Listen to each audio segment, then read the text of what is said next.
darkness of Due to a Death represented a striking reaction to the success of The Spoilt Kill.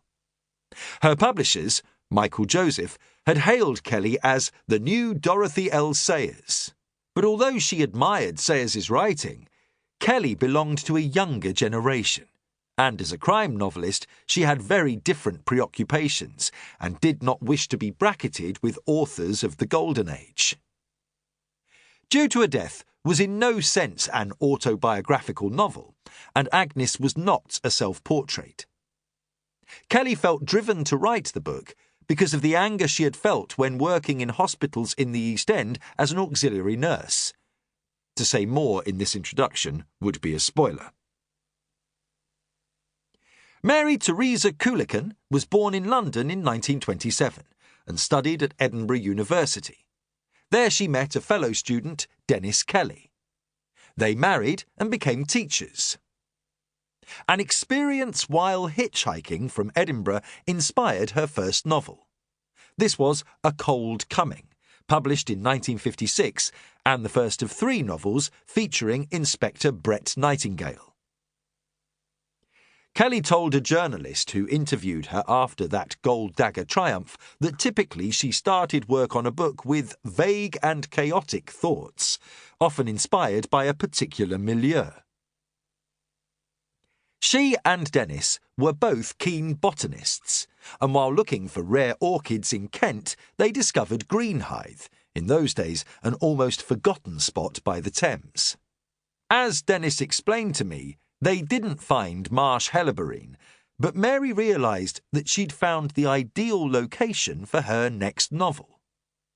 Greenhithe duly metamorphosed into Gunfleet. Her usual method of writing a novel was to begin by filling a notebook with ideas and rough sketches of scenes.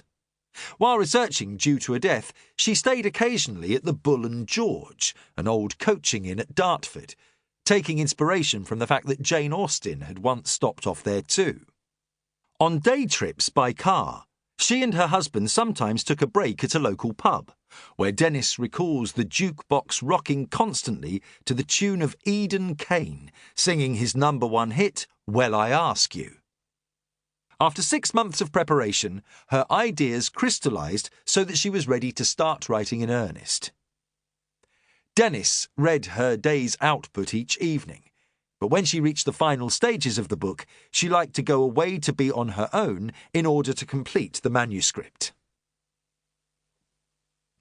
H.R.F. Keating said in 20th Century Crime and Mystery Writers of Kelly, "Her writing is moment by moment intense and successful as such. Whatever she has to describe, whether scene or action, or sexual relations, in the description of which, a difficult task, she is particularly good, she does so in a way that puts the reader there. Unusually for crime novels, therefore, what propels the reader through the pages is not the tug of whodunit, nor the excitement of men with guns coming through doors, but the sheer excellence of the writing." In an interview with a Dutch magazine in 1969, Kelly was asked whether she intended to continue to write detective stories, given that her work was frequently compared to Graham Greene's. Even in translation, there was no lack of clarity in her answer. "I shall stick to this. This is just what I want. I love the discipline and order which this imposes. I should perhaps get lost in lack of form, and all I want is a straight line. I want to grip people by the mystery, and to have attention to the last page due to the unsolved secret so that they cannot leave it. That is what I want, to grip them and force them to read to the bitter end. That is why I try sometimes something new. In Due to a Death, I first give a tantalising view of the end without telling the secret." Nevertheless, after 1974, Kelly published no more novels. As a result, by the time of her death in 2017, she was almost forgotten by crime fans.